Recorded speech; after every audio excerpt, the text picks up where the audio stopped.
Hello everyone, welcome to my channel get enroll with Saumya. This is Saumya और आज हम discuss करेंगे बीएड लेसन प्लान में लेसन प्लान नंबर 3 जो कि साइंस सब्जेक्ट का है। आगे बढ़ते हैं। सबसे पहले हम दिनांक, विषय और प्रकरण लिखते हैं। मैं पहले भी बता चुकी हूँ। प्रकरण मतलब आपको जो टॉपिक पढ़ाना है क्लास में उसका नाम लिखा जाएगा। फिर कक्षा, चक्र और अवधि लिखते हैं।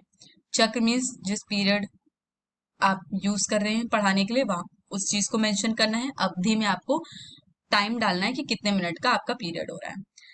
पाठ योजना में हम सबसे पहले सामान्य उद्देश्य डालते हैं, मतलब इस विषय के बारे में डालेंगे कि इस विषय को पढ़कर क्या सीखते हैं बच्चे। तो हमने लिखा हुआ है बच्चों में विज्ञान विषय के प्रति रुचि जागृत करना, बच्चों में वैज्ञानिक दृष्टिकोण का विकास करना, तार्किक क्षमता का विकास करना एवं विज्ञान विषय का दैनिक जीवन में उपयोग करना सिखाना। अगर हम विशिष्ट उद्देश्य की बात करें तो ये आपके प्रकरण से रिलेटेड होंगे। ज्ञानात्मक में हमने लिखा छात्र प्रदूषण के बारे में जान सकेंगे। इसी तरह बोधात्मक में लिखा है जल प्रदूषण के कारणों से छात्र अवगत हो सकेंगे।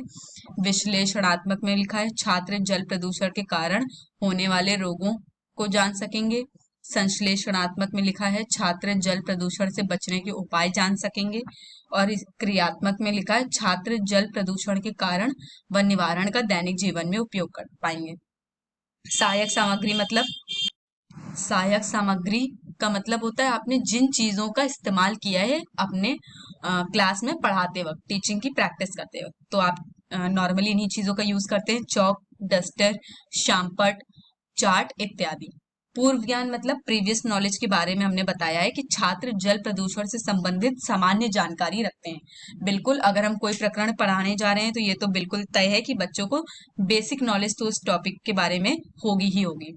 अब प्रस्तावना प्रश्न मतलब इंट्रोडक्टरी क्वेश्चंस। जब आप किसी चैप्टर को स्टार्ट करते हैं तो हम स्टार्टिंग में हमारे द्वारा कुछ क्वेश्चन किए जाते हैं जिसका रिस्पांस बच्चे देते हैं। ये कम से कम 4 या 5 सवाल होंगे और एंड में आपको ऐसे क्वेश्चन लेके आना है जिसका उत्तर बच्चे ना दे पाए। समस्यात्मक हो भी सकता है दे दें और हो भी सकता है ना दे पाए। तो अगर फिर इसी लास्ट वाले क्वेश्चन से ही आपको अपना प्रकरण स्टार्ट करना होता है। अब जैसे यहाँ पर देखते हैं कि छात्राध्यापिका क्रिया मतलब टीचर प्यूपिल ने क्या क्वेश्चन किया। हम सब किस ग्रह पे रहते हैं? तो बच्चे ने प्रतिक्रिया दी, हम सब पृथ्वी ग्रह पे रहते हैं। पृथ्वी पे कौन कौन से जीव जंतु पाए जाते हैं? पृथ्वी पर हाथी, घोड़ा, शेर इत्यादि पाए जाते हैं। सभी जीव जंतुओं को जीवित रहने के लिए आवश्यकता पड़ने वाली किन्हीं 3 चीजों के नाम बताइए। फिर आपके पास उत्तर आएगा हवा, भोजन, पानी जीव जंतुओं को जीवित रखने के लिए आवश्यक है। फिर आप क्वेश्चन कर रहे हैं बच्चे से कि अगर पानी से गंध आ रही हो और उसमें कीड़े पड़े हों तो वो कैसा जल है? समस्यात्मक। अब मतलब बच्चे उत्तर दे भी सकते हैं और नहीं भी दे सकते हैं। तो यहीं से आपको उद्देश्य कथन बोलना है। मतलब चैप्टर स्टार्ट करने से पहले आप 2 लाइन बोलेंगे, वो ऐसी होगी। जल में होने वाले प्रदूषण को जल प्रदूषण कहते हैं। आज हम लोग जल प्रदूषण के बारे में विस्तार से अध्ययन करेंगे। ऐसा कहते हुए आगे बढ़ना है।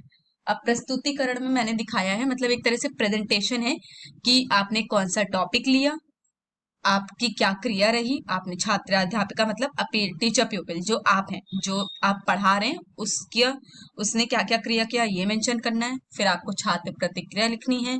शिक्षण विधि मतलब आपने कौन सी विधि यूज की अपने कंटेंट को पढ़ाते वक्त। और लास्ट में आपको शामपट कार्य दिखाना है कि आपने बोर्ड पे कितना काम किया। तो सबसे पहले हम किसी भी प्रकरण को स्टार्ट करने से पहले क्वेश्चन करते हैं। तो पहले तो हमारा शिक्षण बिंदु मतलब टॉपिक ले लिया हमने, जल प्रदूषण एवं उसके कारण। फिर आप एक क्वेश्चन करेंगे जल में रहने वाले जीव जंतु के नाम बताओ। तो आपको बच्चा रिस्पॉन्स कर रहा है जल में रहने वाले जीव मछली, कछुआ, मगरमच्छ आदि। कैसी विधि है? प्रश्नीकरण, क्योंकि आप बच्चे से प्रश्न पूछ रहे हैं।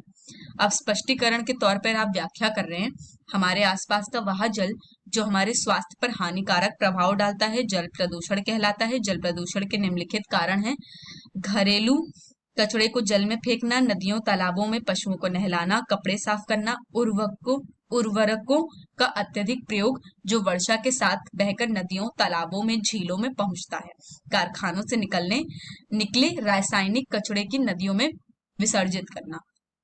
इसमें छात्र क्या प्रतिक्रिया देंगे वो ध्यानपूर्वक सुनेंगे, क्योंकि आप स्पष्टीकरण कर रहे हैं, आप रीड कर रहे हैं और बच्चे उस चीज को ध्यान से सुनेंगे। फिर शिक्षण विधि कौन सी हुई? ये व्याख्यान विधि, क्योंकि आप व्याख्या करते हुए बच्चों को समझाने की कोशिश कर रहे हैं, इसलिए ये व्याख्यान विधि है। अब शामपटकार में आपको हमेशा शॉर्ट में अपना कंटेंट लिखना होता है, तो आप सबसे पहले जल प्रदूषण बताएंगे कि जल प्रदूषण जल में होने वाला प्रदूषण, मुख्य कारण घरेलू कचरा, कपड़े का साफ करना, उर्वरक का अत्यधिक प्रयोग आदि। दूसरे शिक्षण बंधु पे आते हैं, जल प्रभाव के प्रभाव। अब इसको स्टार्ट करने से पहले आप फिर से हमेशा की तरह क्वेश्चन पूछेंगे, जल का रासायनिक सूत्र क्या है? तो बच्चा बताएगा आपको जल का रासायनिक सूत्र H2O है। कौन सी विधि होगी? प्रश्नीकरण, क्योंकि आप पूछ रहे हैं। दूसरा क्वेश्चन आप करेंगे, पृथ्वी का कितना प्रतिशत भाग पानी है? तो पृथ्वी का 71% भाग पानी है। आगे बढ़ते हैं। स्पष्टीकरण के तौर पे आप बोल रहे हैं, जल प्रदूषण के निम्नलिखित प्रभाव हैं। स्वच्छ जल के संक्रमित होने से हैजा, पेचिश, क्षय, उदर संबंधी रोग का उत्पन्न होना, जलीय जीवों व वनस्पतियों का नष्ट होना, जलीय पर्यावरण असंतुलित होना, पृथ्वी पर स्वच्छ जल की मात्रा में कमी आना। बच्चों की क्या प्रतिक्रिया होगी? वो ध्यानपूर्वक सुनेंगे। विधि कौन सी होगी? व्याख्यान, क्योंकि आप एक्सप्लेन करते हुए बच्चों को चीजें समझा रहे हैं। शामपटकार में आप ऐसी शॉर्ट में लिख देंगे, प्रमुख रोग जल प्रदूषण से कौन कौन से? हैजा, पीलिया, टाइफाइड, पेचिस इत्यादि। तीसरा शिक्षण बिंदु हम लेते हैं, मतलब आगे का टॉपिक चूज करते हैं, जल प्रदूषण का निवारण। फिर से आप सबसे पहले इंट्रोडक्टरी क्वेश्चंस डालिए, 1 या 2। तो पहला क्वेश्चन है, जल के स्रोतों के नाम बताइए। तो बच्चा बताएगा वर्षा, नदी, झील, समुद्र इत्यादि। फिर आप क्वेश्चन करेंगे, हमें कैसा जल पीना चाहिए? हमें साफ जल पीना चाहिए। विद्यार्थी ध्यानपूर्वक आपकी चीज, सॉरी ये अलग है, हाँ इतना ही लिखना है आपको, हमें साफ जल पीने चाहिए। विधि कौन सी हो गई? प्रश्नीकरण, क्योंकि प्रश्न का उत्तर देंगे बच्चे। अब आप स्पष्टीकरण के तौर पर कहेंगे, जल निवारण हेतु निम्नलिखित उपाय हैं। जल स्रोतों में कपड़ा धोना, नहाना, पशुओं को नहलाना, कारखानों का हानिकारक तत्व विसर्जित करना प्रतिबंधित होना चाहिए। उर्वरकों का प्रयोग आवश्यकता अनुसार होना चाहिए। लोगों को जल प्रदूषण के कारण व खतरे के प्रति सचेत करना। अब ये कौन छात्र क्या प्रतिक्रिया देंगे? वो ध्यान पूर्वक आपकी बातों को सुनेंगे। और विधि कौन सी होगी? व्याख्यान विधि, क्योंकि आप बच्चों को एक्सप्लेन करते हुए समझा रहे हैं। अब बोधात्मक प्रश्न, मतलब आपने जितना भी ये 3 शिक्षण बिंदु आपने पढ़ा है, इनसे क्या क्या क्वेश्चन निकल के आते हैं। तो पहला क्वेश्चन है, जल प्रदूषण से आप क्या समझते हैं? जल प्रदूषण से होने वाले 2 रोगों के नाम बताइए। जल प्रदूषण के 2 प्रभाव बताओ। चौथा है, जल प्रदूषण के 2 निवारण हेतु उपाय बताओ। अब शामपटकार आपको दिखाना पड़ेगा। आपको एक तरफ लिखना है दिनांक, विषय, प्रकरण, और एक तरफ लिखना है कक्षा, चक्र, अवधि। अब बोर्ड पे काम करने का सही तरीका यही होता है कि आप बोर्ड को 2 भागों में विभाजित समझिए, और आपको पहले एक तरफ अपना रिटन वर्क करना है। जब ये साइड आपकी फिल हो जाए, उसके बाद ही आपको दूसरी तरफ अपना कंटेंट लिखना है। तो जैसा कि पहला क्वेश्चन है, जल प्रदूषण से आप क्या समझते हैं? तो उत्तर में है जल प्रदूषित, आपका कहलाएगा जल प्रदूषण। जल प्रदूषण से होने वाले 2 रोगों के नाम बताओ। तो आप लिख देंगे रोग, हैजा, पेचिस। आपको बहुत शॉर्ट में ही लिखना है, तो आप उसी तरह से लिखिए कि आपका शॉर्ट वर्क ही आए यहाँ पर। जल प्रदूषण के 2 प्रभाव बताने हैं, तो प्रभाव में आप लिखिए जलीय जीव नष्ट होना, पर्यावरण असंतुलन। फिर अगला क्वेश्चन है, जल प्रदूषण के 2 निवारण हेतु उपाय बताओ। तो इसका आंसर लिखा आपने उर्वरक कम प्रयोग, लोगों को सचेत करना। अब निरीक्षण कार्य मतलब इन्वेस्टिगेशन। आप जब बच्चा काम कर रहा होगा तो आपको क्या करना है? इन्वेस्टिगेट करना होता है। टीचर पीपल की रिस्पॉन्सिबिलिटी होती है कि वो कक्षा में घूम घूम कर बच्चों को देखे कि बच्चे काम कर रहे हैं या नहीं कर रहे हैं, और कुछ गलत कर रहे हैं तो आपका काम है उनको समझाना। तो यहाँ पर लिख दिया गया है, विद्यार्थी शामपटकार उत्तर पुस्तिका में लिखेंगे तथा छात्राध्यापिका कक्षा में घूम घूम कर छात्रों की कॉपियों का निरीक्षण करेगी। अब पुनरावृत्ति प्रश्न। पुनरावृत्ति प्रश्न मतलब रिवीजन क्वेश्चंस आपको फिर से देने होंगे। रिक्त स्थान भरो में आप पहला क्वेश्चन है, वह जल जो हमारे स्वास्थ्य पर हानिकारक प्रभाव डाले व डैश कहलाता है। नेक्स्ट क्वेश्चन है, डैश व डैश रोग जल प्रदूषित होने से होते हैं। सही व गलत में भी 2 क्वेश्चन डाल दिए गए हैं। अत्यधिक उर्वरक का प्रयोग जल प्रदूषण का एक कारण है। नेक्स्ट क्वेश्चन है, जलीय जीव व वनस्पतियों पर हानि प्रभाव नहीं पड़ता है जल प्रदूषण से।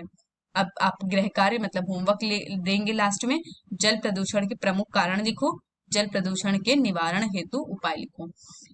आज के लिए सिर्फ इतना ही। Please don't forget to like, share and subscribe.